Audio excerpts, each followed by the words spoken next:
My name is Ann Johnson, and I'm the project manager for this, working with Tracy Jackson from MnDOT. I will be monitoring the chat and will also be facilitating the rest of the classes and the network events. So since we're already late, let's just get going. And Tracy, I'll ask you to introduce yourself, please. Yeah, just real quickly. So I'm Tracy Jackson, Office of Civil Rights. I'm the outreach coordinator. In the chat, I entered small business training and resources like training you're doing today. Please click on that to sign up for more classes. In addition to that, we have one-on-one services and with that. So I will keep that short and we're here to support you as well. So reach out with any questions. Great. Thanks, Tracy. And I believe Adam from your office is on as well. Adam, you want to say good morning? Hi, good morning, everyone. I'm Adam Marks. I'm a project specialist in the OCR, Office of Business and Program Development. I work primarily on workforce development programs, but also some small business. Thank you all for attending today, and we're looking forward to a good class. Excellent. Like I said, we are recording, and so this will be posted later. All right, I'm just going to walk down who's here. It looks like Janine, you're the next, and you're the one that's been waiting patiently. So thank you. Could you just tell us who you are and what your business is and what it does? Yes, my name is Janine Lowe. I have a small business. It's a commercial cleaning. Okay. The name is Cleaning with Pride. Excellent. Are you in the metro area or are you somewhere outstate? Metro area. Okay, welcome. Nice to have you. Law. You've been at classes before. Welcome, and why don't you tell everybody who you are and what your business is?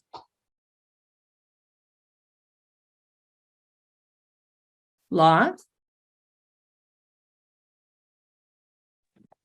Hi there. Sorry about that. That's okay. Yeah. So I'm Law Vu. Our business is Law Snow LLC, and we do snow removal and currently starting out trying to do a lawn mowing service. Okay. Well, welcome, and it's good to have you here. Thank you, man. All right, Louise, can you introduce yourself? Hi, I'm Louise Durst. I own Durst Outdoor Services in Rochester, Minnesota, and we are an outdoor maintenance company. We do sweeping, striping, asphalt repair, anything any of the big contractors don't want to do or can't do, we take care of. Excellent. Well, I will follow up with you because I have some questions about striping needs. So welcome, Louise. Yeah. Thank All you. right, Mario, welcome. Can you introduce yourself? Hi, Mario Vargas. I am founder and principal of Socios Consulting, Inc. We are a communications and public engagement business here in Minnesota and nationally. All Nice right. to be here. Thank you. Nice to be here. Thank you. And I'm sorry if you had troubles getting in. I think we have one more person. Uriel, good morning. Hi. Yep, my name is Uriel Dominguez. I'm the owner of Constructa LLC. We're a general contractor specializing in waterproofing exterior doors, windows on commercial buildings. Welcome. Excellent. And I see we have Wendy on. Wendy, good morning. Can you tell us who you are and what your company is? Good morning. My name is Wendy Sullivan. I am the owner of Winrich PD Construction. We do temporary and permanent fencing and also selective interior demolition. I also am newly certified WSB for CSCM, which stands for corporate supply chain management. So we're doing nationwide supplying of construction materials as well. Excellent. Wendy, where are you located? Because fencing is always something that general contractors are looking for. Yeah, I'm in Minneapolis. Our office and yard is in Minneapolis, and we cover the 7-county metro area as far as install. We also have the state contract for supply and the state contract for furnish and install as well. Oh, nice. All right. Well, welcome, Wendy. And then we have one. Yeah, well, sorry. We have one person who doesn't have a name by them, and I don't know who you are. So if you have not introduced yourself, can you make sure that you say good morning? That person may be. Oh, go ahead. Yeah, I hope you can hear me. My name is Gustavo Mancilla. I'm the founder of M Latino Media. We are a local media content developers, advertising, and also publishers of the daily Latino news blog, Minnesota de Hoy. So Oh. marketing, advertising, based in the city of Minneapolis. Excellent. And I'm sorry, sir, but you cut out when you told me your first name. What's your first name? Gustavo Mancilla is my name. All right. Well, thank you and welcome, everybody. All right. Well, I think that's well worth the time to find out where everybody's coming from. I see that we have some more in the construction area, and then we have a couple of professional technical firms. Let me just lay the groundwork for this class. I'm going to ask Jeff to put his computer in presenting mode. This class is about cash flow, and if you attended last week's class and learned about financial management, the cash flow that we were talking about last week is a little bit different. I told Jeff to really focus today on how to manage the amount of cash that you have at any time. So this is more of a practical cash flow management class. For those of you that haven't attended a class yet, I am the former owner of a disadvantaged business, Professional Engineering Services. Jeff and I both have recently sold the company and we're kind of backing out. But I know from firsthand how challenging cash flow issues can be. And we're here today to share with you some of the tools that we have developed and some of the ways that you can minimize the stress of some of those same issues. So with that, I will be monitoring the chat. Go ahead and put any questions or concerns you have in, and I'll ask Jeff to get started. So thank you. All right, thanks, Ann. So managing cash flow, that's a big issue when you're first starting out your business, and actually it's an issue all the time.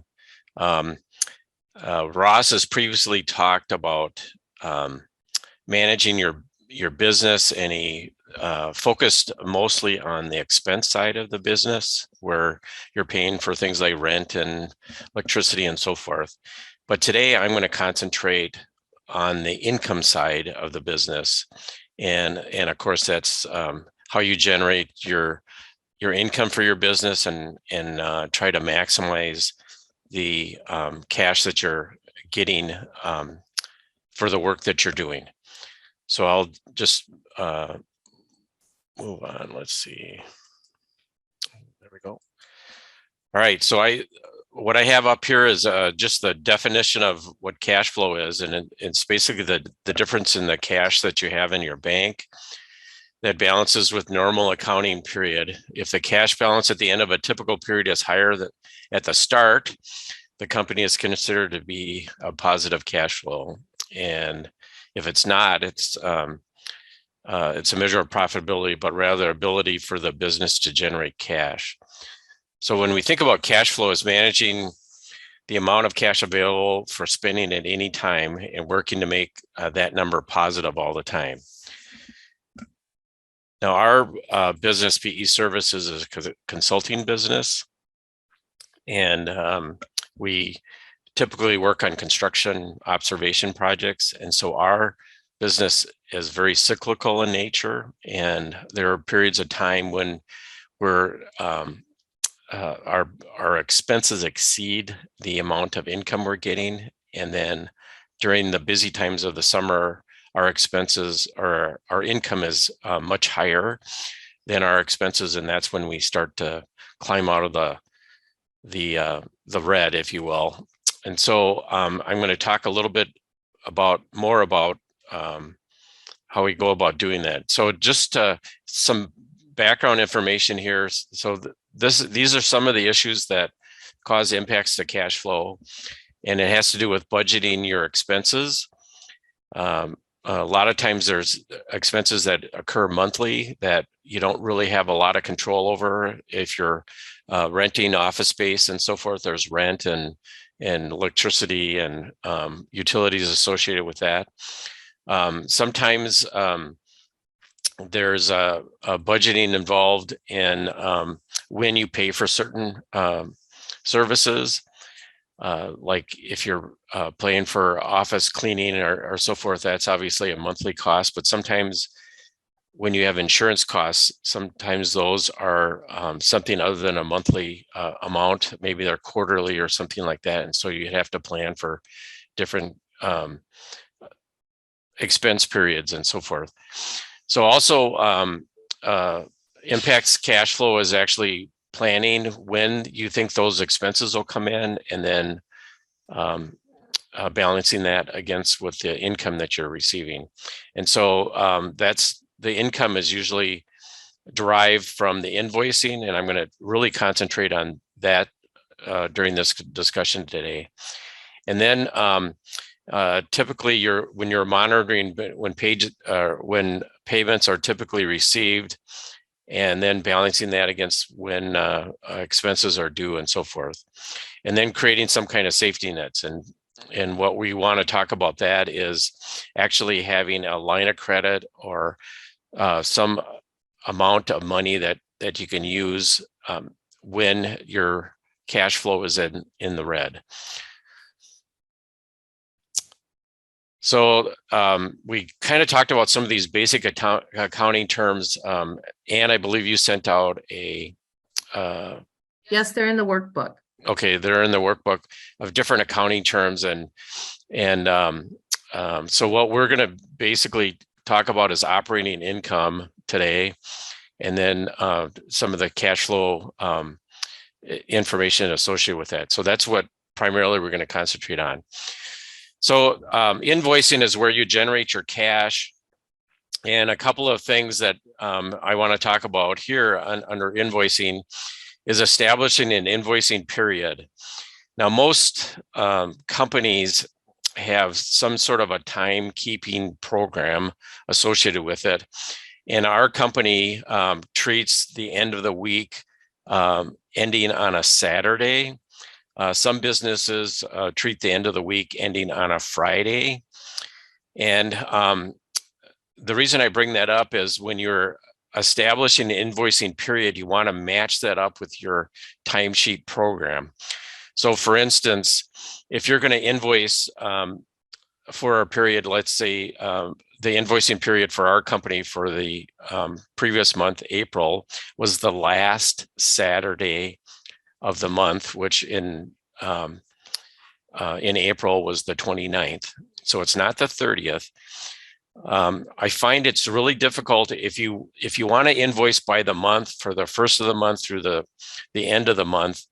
Sometimes that end of the month or the first of the month even falls in the middle of the week, and it's really challenging to try to differentiate half of a work week on an invoicing period. And I find it's easier if it's tied directly to your payroll timekeeping program. So in our business, we require our employees to process timesheets weekly, and it starts on a Sunday and ends on a Saturday. And so I try to match up my invoicing period that handles those periods of time. So sometimes my invoicing period will be a 4-week span of time, and then every 3 months, then there's one period that actually ends up being a 5-week period. So that's the way we've done it for quite some time. So when we match up the end of the period, in the case of April of this year was the 29th. So we're doing our invoicing now this week since the first was on Monday. So that being said, we want to try to match up. If you're a subcontractor to a prime contractor, you want to try to match up your invoicing period with that prime contractor so that you're sending your invoice to them before they do their invoicing for that month. Because if you don't match it up and you send them an invoice at some time of the month, and they've already prepared their invoice to go to the prime on the prime contract, then your invoice will sit there for 30 days before they execute it. And that 30 days is critical a lot of times in your cash flow management. So the point I'm making here is to match your invoicing period with the prime. Now, some of our clients require us to have our invoices by a certain period of time because they want to include it with their invoicing period, and then some are not. So you just have to know that going into it, and so try to match your invoicing period with the prime so that there's not that 1 month delay. And right now our business invoices monthly.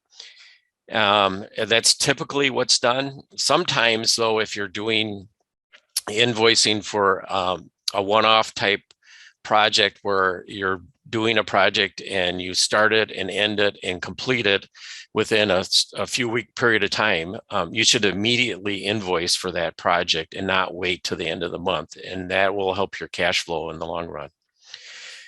So one of the things that we do is we track the times the period of time that our invoices get paid. And I'm going to show you a spreadsheet here in a minute that helps with that.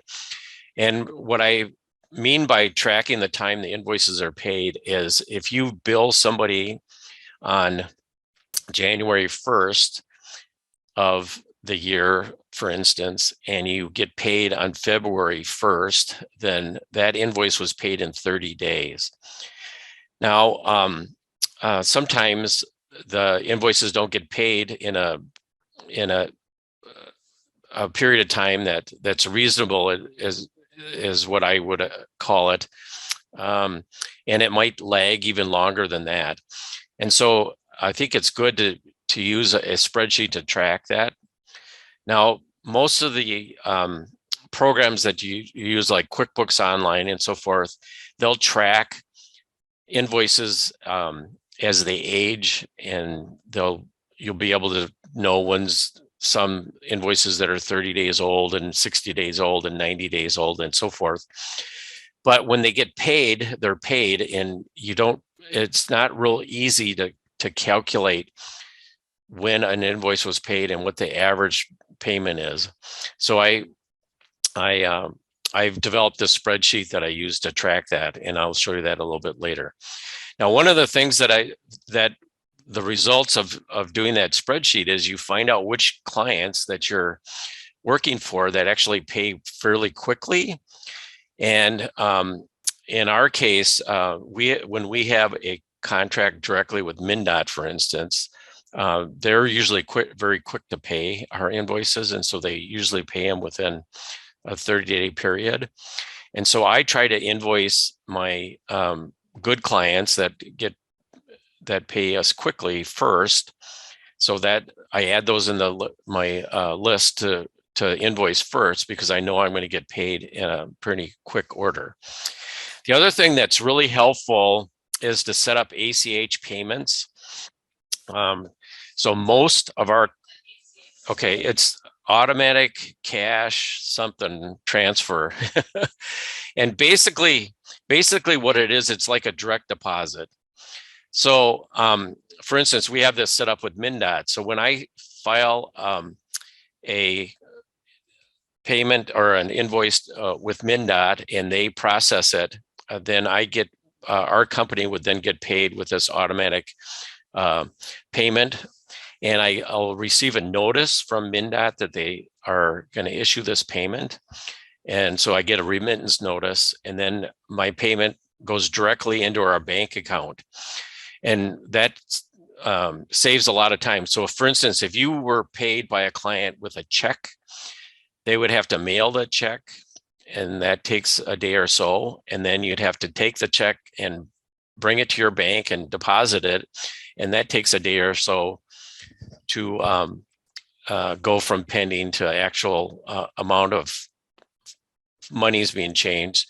So now that's adding 2, 3, 4, 5 days to that process, where if you did an ACH payments, it happens the day that the payment hits the bank. So that's one way to manage that.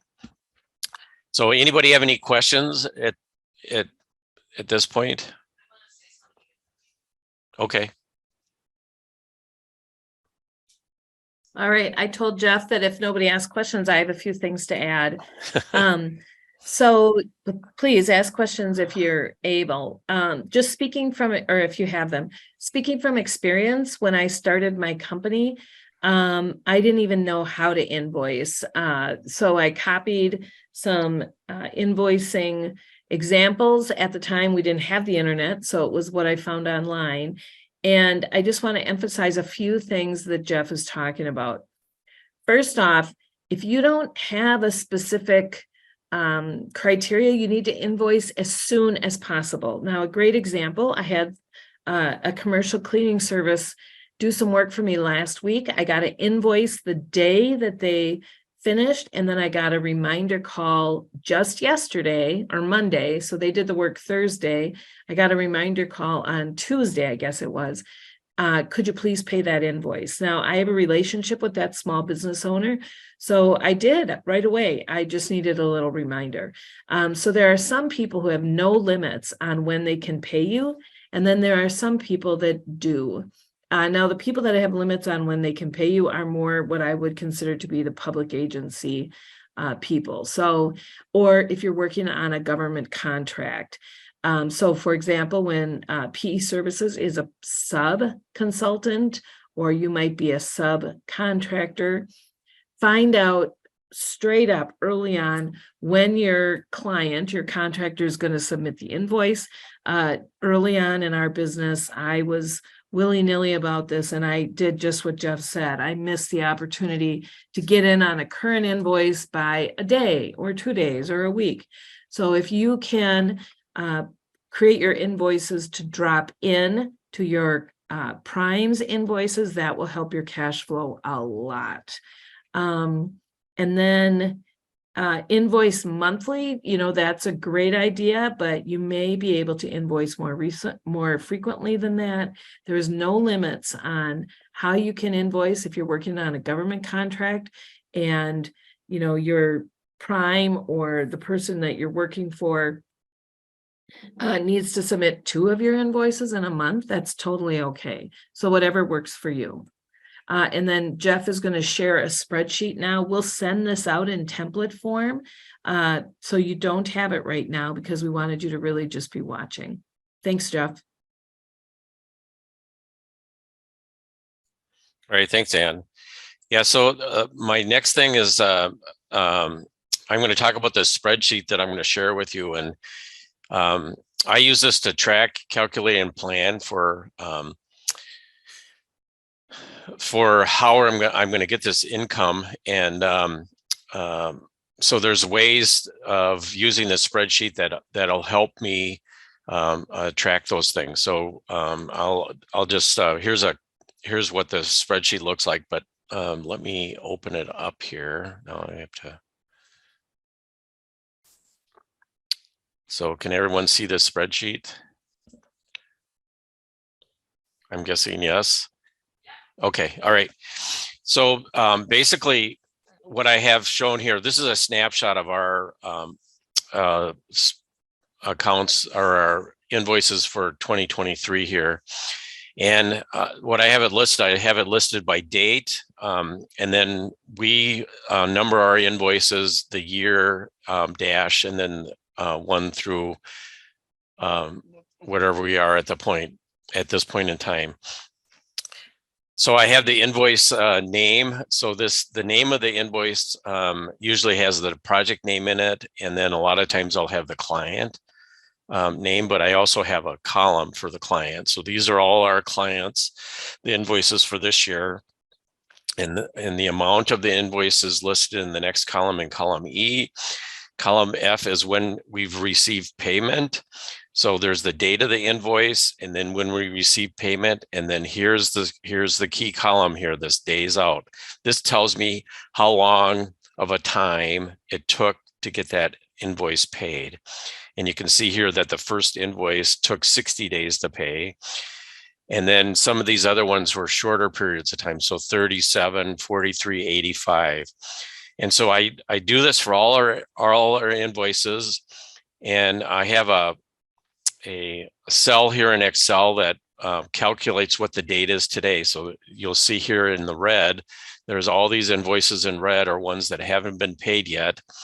And the ones that have been paid are in black because we received those funds. And then the amount is put in this the amount received column, and then this tells me if it's been paid in full or not.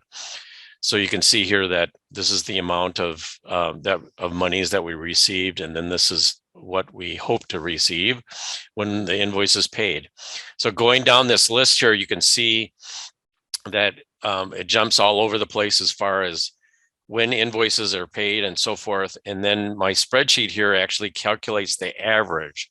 So of all these invoices that we've done for this year, the average payout date is 50 days. And so that tells me that my average then for all the invoices I've done for the year, for this year, is a 50-day period of time. So that's an indicator of how long it takes to get paid. So so I'm going to share. So there's one thing you can do on here, which is kind of interesting, is I'm going to sort this by age. So I'm going to take these numbers here. I'm going to do, let's see, data, sort. Yeah, and then I'm going to sort it by this aged column, which is column G. And I'm going to go smallest to largest. So you can see here that these three invoices at the top are ones that I just invoiced yesterday, so they haven't been paid yet. But you can see below that the list of invoices that have paid in a pretty short period of time, and you can see they're all MnDOT ones. So that's good to know, to have that. So then the ones that the other group that have been paid are in this time frame, and you can see that the average here is between 30 and 50 days. And then there's a chunk here that's about 60 days. These are a little bit longer. And then there's another chunk that's between 70 and 80 days. And that's how we come up with that average of 50. So that would help you indicate which clients are, oh, sure. Can you see that better? Okay, so so as I'd indicated before, I'm finding when we're directly contracted with MnDOT, they actually pay pretty quick. And you can see here it's 2 days, 3 days, 6 days, so forth.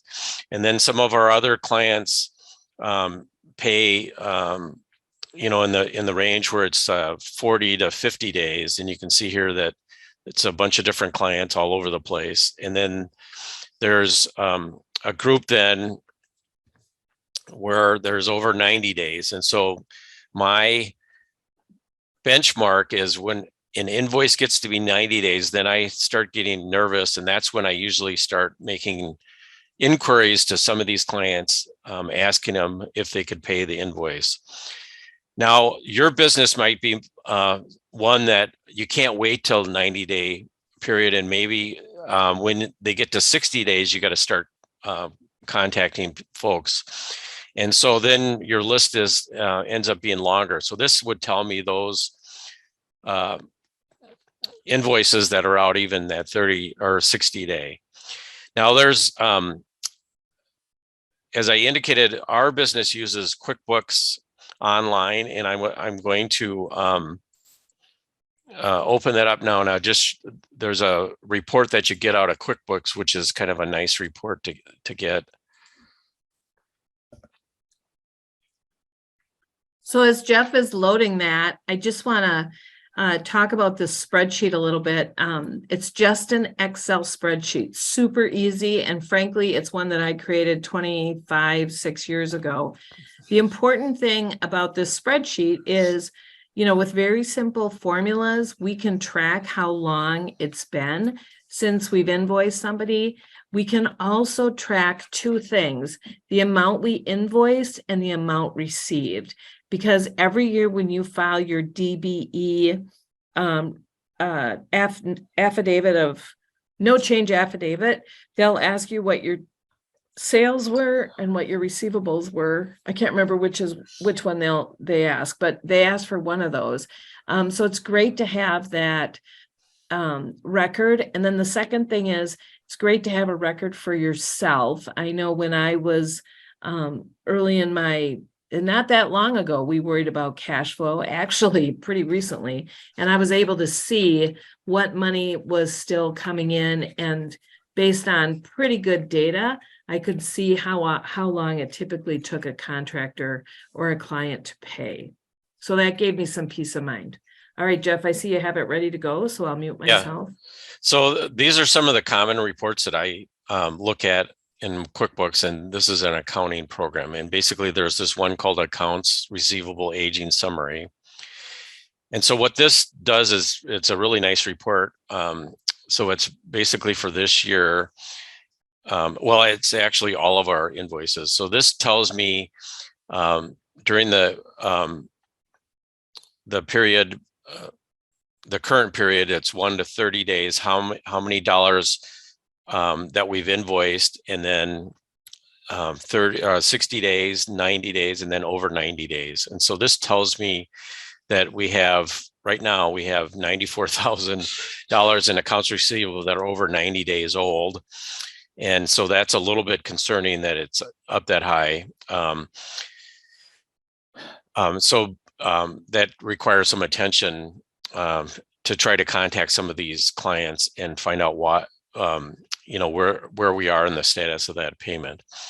And you can see from this that I can actually click on this particular client and find out if it's just one invoice or not. And then it looks like it's our invoice 2023-32.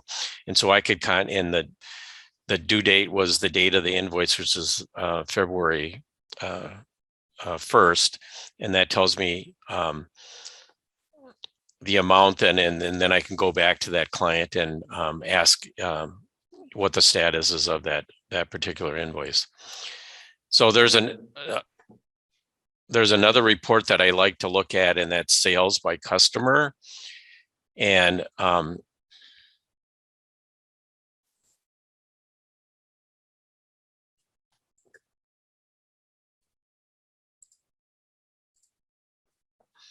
so I can look at this, and this is what we've invoiced to date. And if I wanted to compare it with last year, to see how we are doing compared to last year at this time. Well, this was for the entire year. You could, let's do this year to date. So this would be a comparison of last year at this time and this year at this time. So you can see here that our sales are actually a little bit higher than they were at this time last year.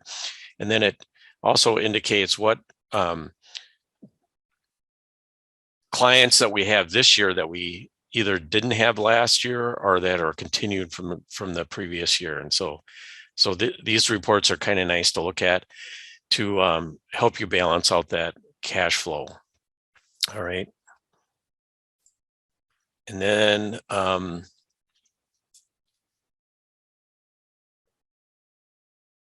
guess those are the two reports I wanted to show. So going back to my spreadsheet here. Yes. So Jeff, how much does it cost to invest in QuickBooks? I don't think that's real expensive, is it? No, so we do QuickBooks online, and I don't have it on the top of my head, but it's a monthly fee that you pay for it. And I want to, I guess I don't know off the top of my head what the cost is. I'll Google it. Okay. And is it difficult to link this Excel spreadsheet to what we're seeing in your QuickBooks?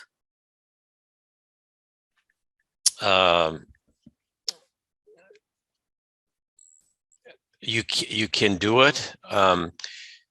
It's a little challenging. So this spreadsheet that I'm looking at in Excel is treated completely different, or it's completely separate. There is ways to link it using this different programs, database programs. You can link them together and get certain information. But this, to me, is really simple because it doesn't require a link between your software, your accounting software. It gives you a really good snapshot. Looks like we have a question. Wendy has a question. Mhm. Yeah, she had her hand up. Wendy, do you still have your hand up? Yeah, I do. I just lowered it when I just now. So you showed the sales by customer summary and the collections report. What was the third one that you showed? Did you have three that you were suggesting we use in QuickBooks? Yes, sorry about that. No, that's okay. I just missed it. Sorry. Okay, no, I this other one is this collections report.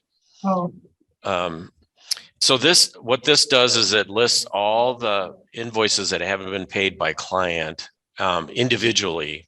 And so yeah.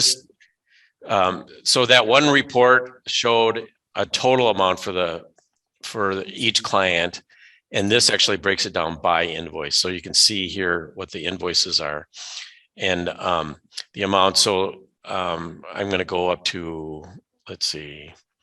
Oh, that's the customer detail, like, or the customer. Yes. Yeah, I've used that before.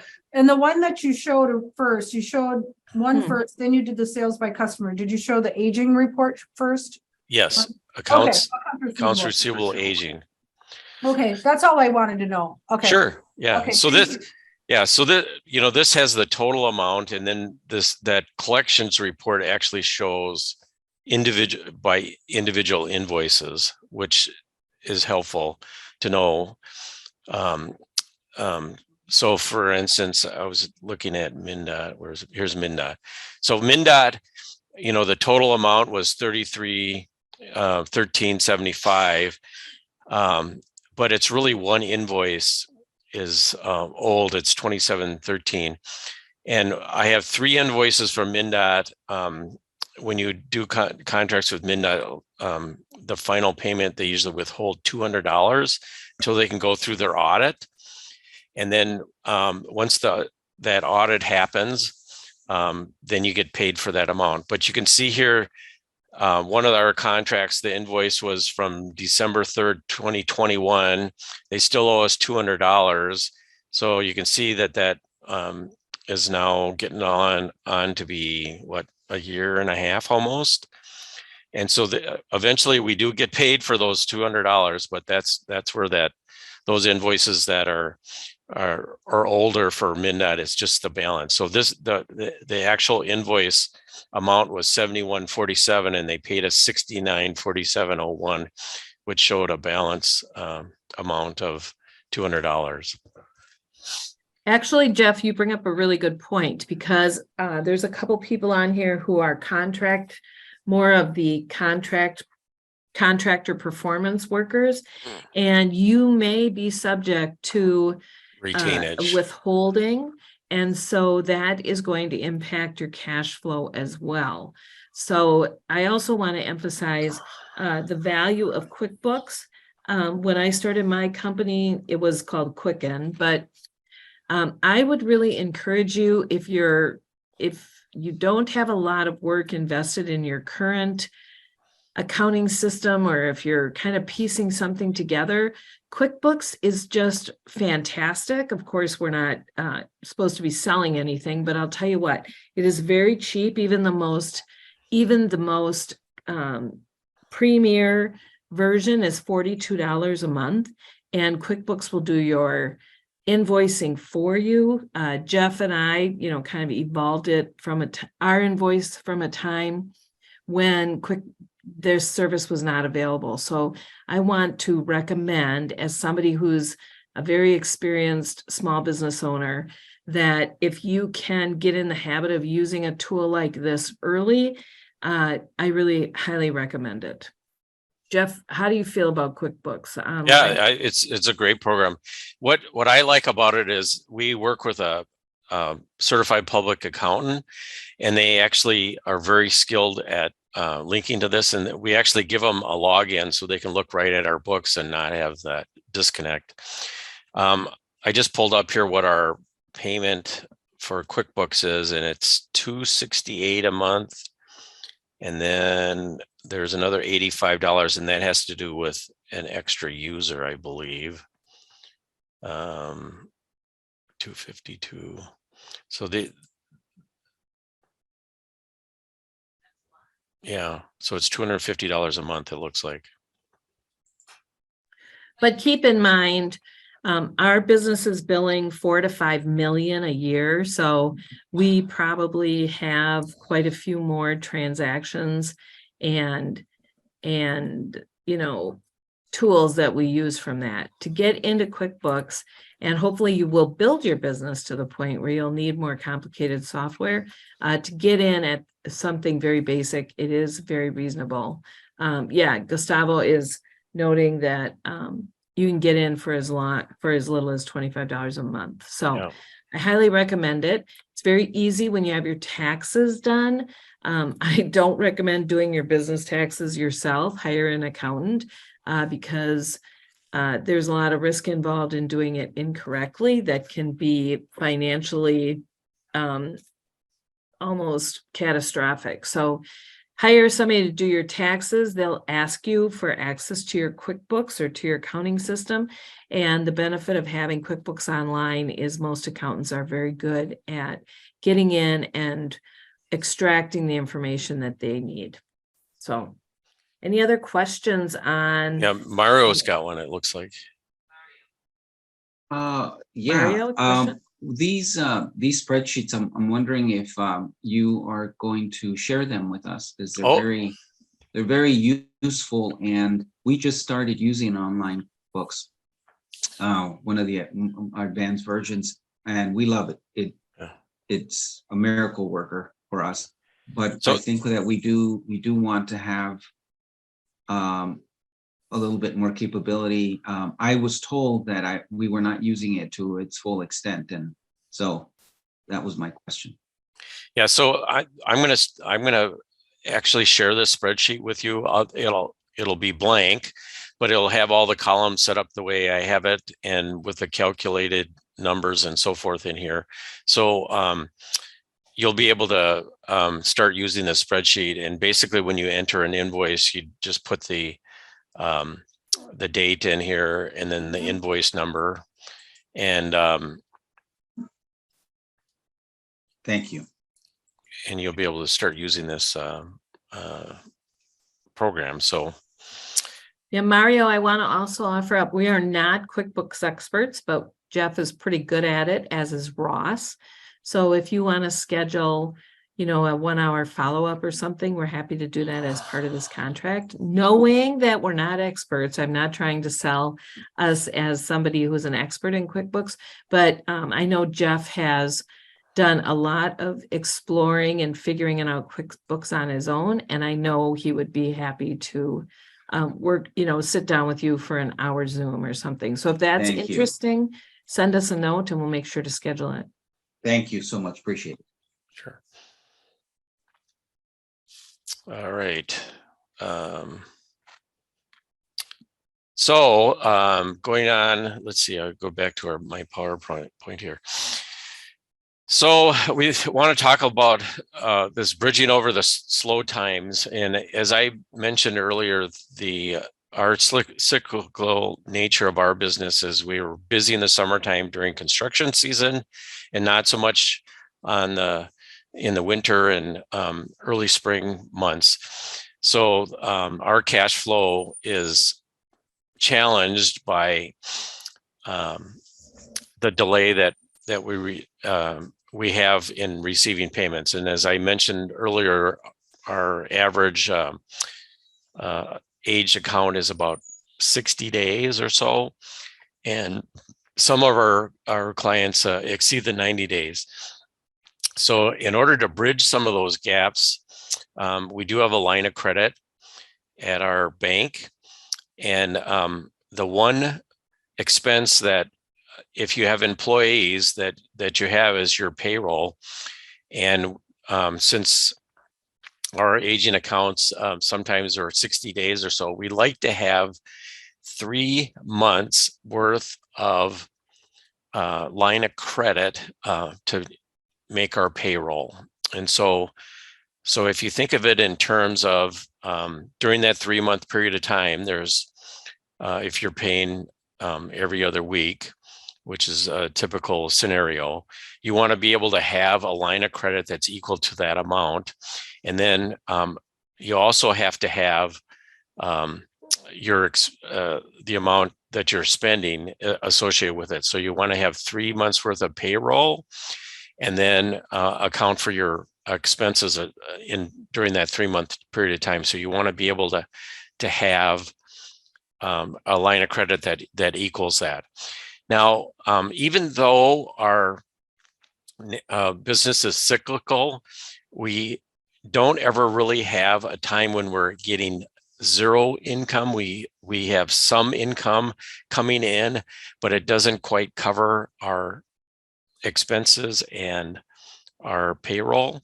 So that's what we use as a benchmark, is the line of credit. You want to have at least 3 months worth of payroll for your line of credit. And so Ross shared with you a spreadsheet a couple weeks ago that forecasted your cash flow, and that took into account the expenses that you have and the income that you receive, and it actually shows your cash flow. Now, we actually take that spreadsheet to our bank and say, here's our business. We are doing $5 million worth of business, and here's our cash flow. And we use that information to ask our bank to help us with a line of credit. And so that spreadsheet that was shared a couple of weeks ago then would be able to help with managing those times when your business is your cash flow is in the red. So that's the main point I wanted to make here, is that you have to have line of credit associated with it. Now, when Ann first started her business, she didn't have a lot of history with a line of credit, and we found very creative ways with our own personal finances in order to help the business have a positive cash flow for those months, and including home equity loans and things like that. In order, we do not recommend that, though. Yeah, don't recommend it. I guess that, what I'm trying to emphasize here is if you set your books within QuickBooks and do a cash flow and budgeting forecast, as Ross talked about a couple of weeks ago in his class, you can take that information to your bank, and hopefully they can assist you with a line of credit that's would be large enough to carry you through those negative cash flow months. So just a little bit more about the line of credit, because we have done everything that Jeff is talking about. We've managed our savings, we've managed the timing of our expenses, and we do have now a business line of credit. Typically, when you're brand new, you have a young business, you will have to secure your line of credit with your own personal resources. So a bank will usually require that you put up some of your own equity, your house, or whatever the case may be, or you'll personally secure the line of credit. And for us, that was okay, because we knew that we were good for it. But that can be kind of scary. So think about that. There may be some opportunities for you to get some other financing. The Office of Civil Rights can be helpful with that in terms of directing you to grants and opportunities. But the managing cash flow situation is real. It is a very scary thing for a new business. And the one thing that you can control is the planning for when these expenses are going to happen and when your income is going to arrive. The best way to understand that is to use a tool like QuickBooks or like the spreadsheet that we'll send you, to keep track and to just forecast when that income might show up. As Jeff mentioned, if you do go to the bank for a line of credit, they'll ask you for your receivables, and having a organized spreadsheet like the one we've showed you will be helpful in getting that line of credit approved. It's something that you have to plan for now, though. I mean, we've been in business 25 years, and Jeff, it took months and months to get our line of credit approved, didn't Yes, it? it did. Even with years of data. So for you to say, or I'll just get a line of credit, I would really encourage you to get started on that right now. Jeff and I both feel strongly that using credit cards is not a good idea.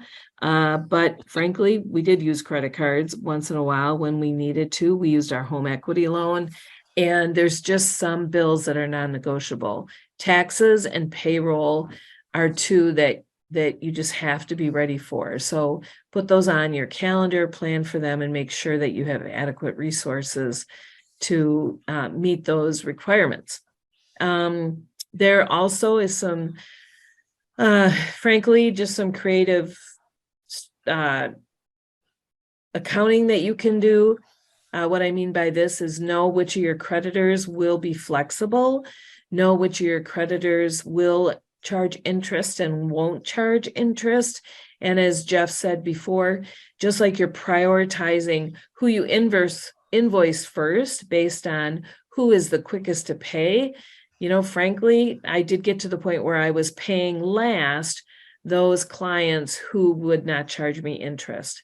That's not illegal or unethical. That's just common sense. And then also do as I say, not as I did, and really keep track of who owes you money. A phone call, a reminder email, all of those things are really important. When you're the one responsible for paying the bills, you really cannot afford as a new business to let your clients, put you off. Jeff, there's one last thing that we didn't talk about. Can you go back to the managing the slow times? So as Jeff and I talked about, I think it was your second to the last slide. Oh, that one. Okay. As Jeff and I talked about this class and putting it together, as you noticed on the invoice tracker, so if you're not paying attention, this is important right now. So listen up. One of our challenges as a disadvantage or as a subcontractor or a subconsultant is oftentimes we don't get paid until our general contractor or our general consultant gets paid. So for example, if we did work as a subconsultant to American Engineering, when we were first starting the business, I had actually, it wasn't even when I was first, because Jeff, this is pretty recent, where Sure. the general would say to us, well, we haven't gotten paid yet, so we can't pay you. And especially in the beginning of a project, that could have resulted in an issue where we hadn't gotten paid for 6 months. Now, as a small company, we don't have the resources to cover a 6-month delay. Even a 3-month delay is really hard for us. And so that's when Jeff and I had to take out, a home equity loan or be really creative about how we were going to pay our bills. So I went in and talked to my best clients. Frankly, it was Braun Intertech and American Engineering. And I explained why this was really a hardship for us. Now, it's in their best interest for them to have PE services be successful because we were helping them meet their DBE goals. And so we asked them if they could pay us before they were reimbursed. And they both agreed to do that. So do you understand how important that was for us? So in other words, whenever we billed Braun Intertech or American Engineering, they would pay us right away, even before they received reimbursement from MnDOT or the city or whoever they were working for. That really helped us a lot because we just could not afford to cover that waiting period. Mario, you have your hand up. Do you have a question? Yes, and so did you formalize an agreement between yourselves as individuals, private citizens, and your company? I'm assuming that home equity line, somehow there's rules around that in terms of your company borrowing money from you guys personally. Did you do that in a formal way? Did you have to get documents notarized? How did that work with the accountants? I did not do that formally, and I'm smart enough to know that if I were to charge myself interest or to do anything weird like that, that might cause a problem. So everything that I've ever done around loaning or cash flow or anything like that, I have done in a way that if it hit the paper, I would be okay with it. So what do I mean by that? So I never charged myself interest because I felt like that could have been perceived as unethical, or did you pay yourself too much interest there? How do you know how much interest to pay? You know what I mean? Because there wasn't a formal agreement. Now I will clarify, so listen up. PE Services was a sole proprietorship. So the only person responsible for PE Services debts was me as the owner. So it wasn't a corporate, it wasn't an independent it wasn't a C Corp, it is a S Corp. So for me to do that, my accountant told me, well, it's all you anyway, Ann. You know, me as a private person is the same thing as me as the PE Services owner. So Mario, we can talk about that offline. Great, but for thank me you. and the way my business was set up, it wasn't really something, legally I was the same entity. So it was like me lending money to me. So I didn't need a anything formal. That was a good question, by the way, so thank you. Anybody else have a question? Is this what you were expecting for the class? And are any of you having cash flow challenges or questions right now? I didn't know, this is Wendy, I didn't know what to expect, except just the title piece, that it was going to be around cash flow. And yes, to the answer of am I having cash flow issue? Yes. But I do want to say that if anything, I mean, I'm on QuickBooks Online and some of these reports I already look at. I'm personally trying to figure out how to dig out of a situation to get myself on more solid footing. And, you know, one of the things that I appreciated about today was just hearing that the journey that I'm in is similar. I mean, in that this is just how it goes. I mean, even your conversation about pay when paid. I mean, the subcontractors do basically fund the project. And I have asked at times, you know, to be paid early.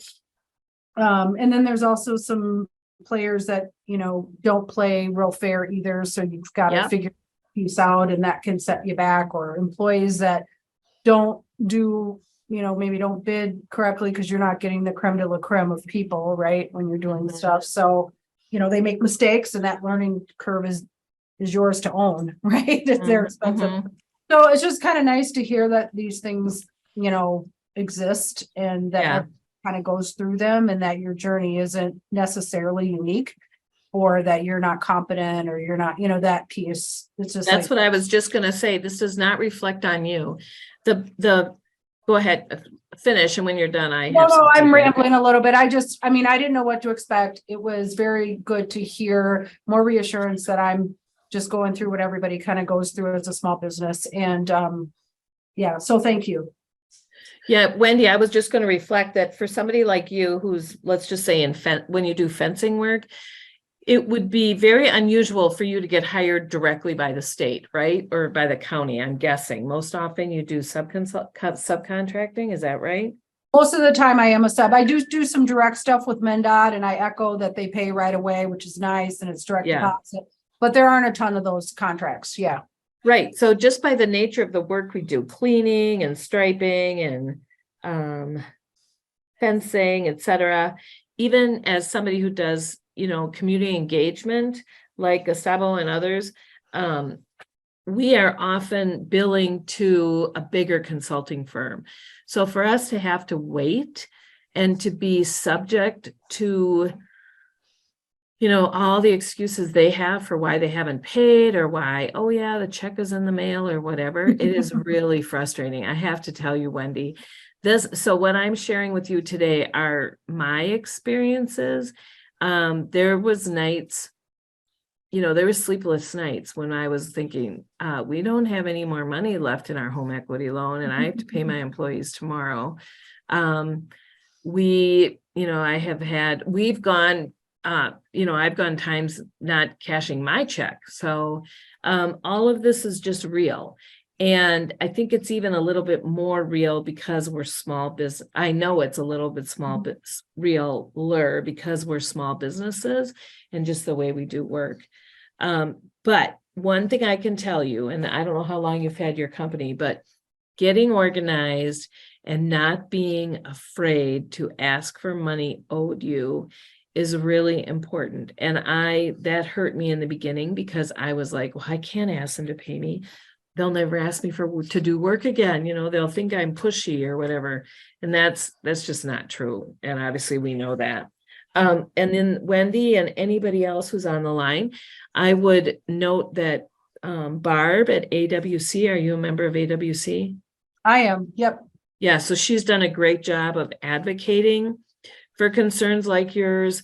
There's other organizations that you guys can work or can join, whether it's MnDOT or National Association of Minority Contractors or others. And then as a group, you really have a nice cohort of people and lobbyists who can help you with some of these similar concerns.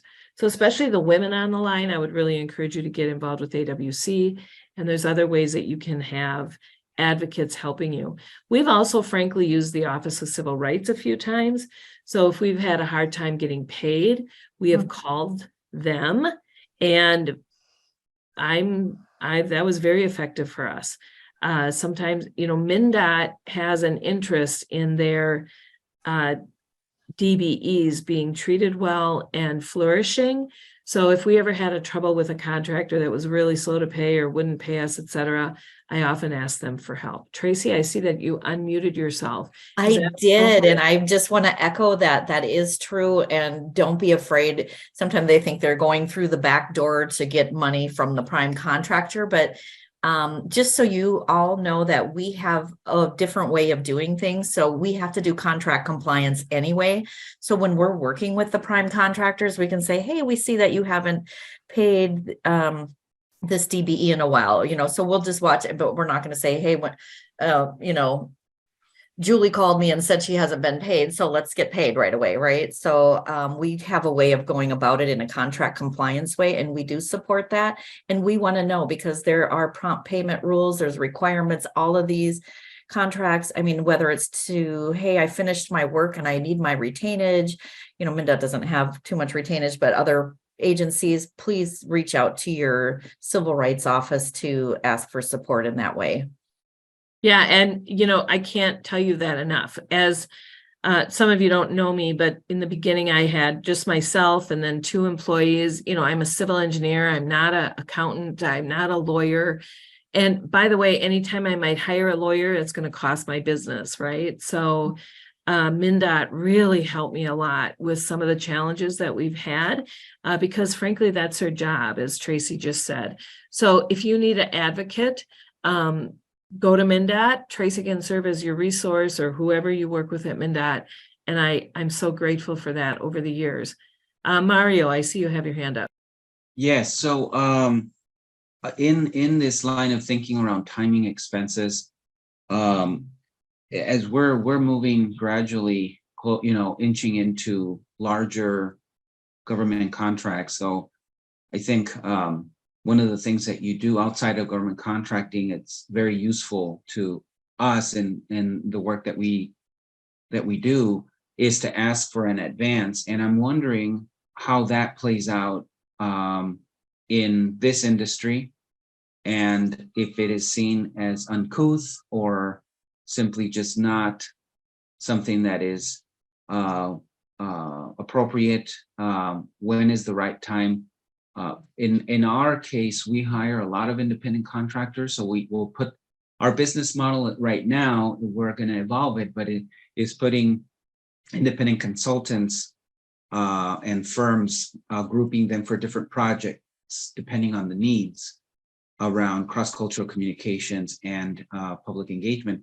And so what is your recommendation around that, and asking for a certain percentage? Because this all ties to cash flow and having the money to pay these independent contractors that are starting to work on projects. And in other contracts, it's a no-brainer because you get that advance. There's no question about it. But in government contracting, it's a little different. Mario, I have to just tell you that I don't think it's possible. Tracy, you can reflect back, but I have never received or had the opportunity to ask for an advance on a government contract. Does anybody know anything different than that? I mean, Mario, I totally understand the need, and I get that. Anytime you have house done on your work, or work done on your house, you have to put down some money to, right. But MnDOT does not allow for that. Yeah, so I'm speaking, this is Tracy. I have more Met Council experience, and just from a government agency, there's a couple different areas, and we can try to be creative to help and work with the prime contractor to release retainage. If you're a supplier, then a situation, or you're paying for storage and it's been received, those types of things that we can see if we can get. I don't know if it's necessarily being paid in advance. But yeah, there's not from the government side. You can work with your prime contractor, or in your case, Mario, prime consultant, that you can at least try that. The primes are there to support DBEs. I haven't seen it a lot. I've heard where one or two have maybe given some money in advance, but it's not common. Hello, everyone. I wanted to just comment that as far as two things, one is being paid early, which I don't practice this as much as I should, but I talk about getting paid early, as Ann talked about it, like on my contract, like where it says pay when paid on the contract. I ask, because usually the small business or the minority or woman-owned business is such a small portion of the larger contract. So I ask if there's a way for us with our participation to be paid. I've asked for weekly payments. I've asked for early payments, and I need to do it more because every time I've asked, they said yes. But I don't like to do it because I worry about my reputation as well. But when I need it, I do. And then I was going to say, for early payment, I know that I've had to just take pictures of materials, and I also and been able to right away put materials on hand in place on my fencing. And then I've also worked with a prime sometimes to do a joint check for materials or upfront costs. You could probably negotiate if there isn't actual materials involved to help me get started with whatever project I'm going on. And they've done joint checks to our suppliers. So I might be able to do that with consulting things too, where you have upfront costs. Wow, Wendy, that's a great idea. And for you and for others, there's not too many on here that have to buy materials for installation, but people's time is also expensive too. So that's a really great idea to ask for it upfront. And something you said really rings true with those of us in the same industry. You don't want to get a reputation for being difficult or whatever.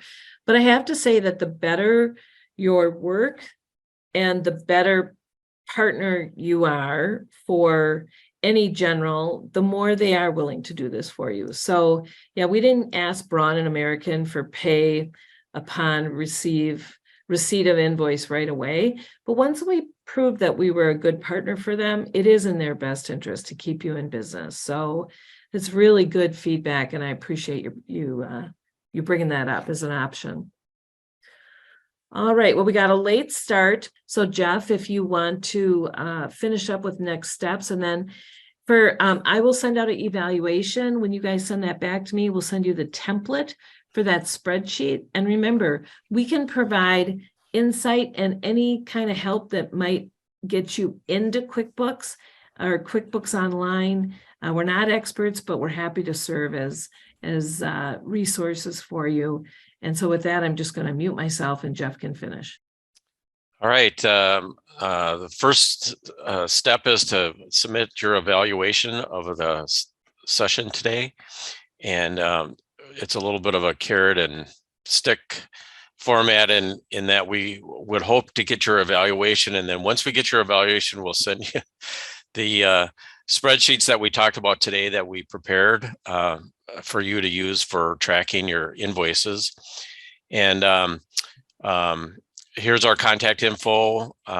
As I mentioned before, Ross Jintig is the current CFO for PE Services. And then there's my contact and Ann's contact information. The next class is May 11th, and it's on human resource and employment law. And it's at the same time, 11:30 to 1. And then, and you should probably talk about some of these networking events that you have set up here. And again, if you have any questions, please email me, or if you need additional help, I'm more than willing to talk in person with you about some of the challenges you're having that I could provide some insight on. So please contact us as you need it. Yeah, at a minimum, we can offer a shoulder. Yeah. We have survived it all, and here we are. The next 3 events after May 11th are more centered around networking. So on May 17th, we have a class on building your team, and that will involve us doing some role playing and talking about hiring people and interviewing. So that is kind of a networking event because we'll be networking with each other. The May 18th event, the May 18th event is finding subcontractors. Also, that's in conjunction with a class. And we'll be inviting all of those specialty professional organizations to join with us to have some fun, fellowship, and can't think of the last word of it, but that you'll be seeing the announcement for that soon. And then there is a larger small business networking event in St. Cloud on Monday, May 22nd. And we're really excited about that. So with that, I will just tell you thanks. We'll send out the spreadsheet as you send in your notes. And Wendy and Mario, Gustavo, others who offered their insight, I really appreciate it. And thanks for being here. We will see you next week. Thank you, All right. Ann and Jeff. Thank Bye-bye. you. Very useful. All right.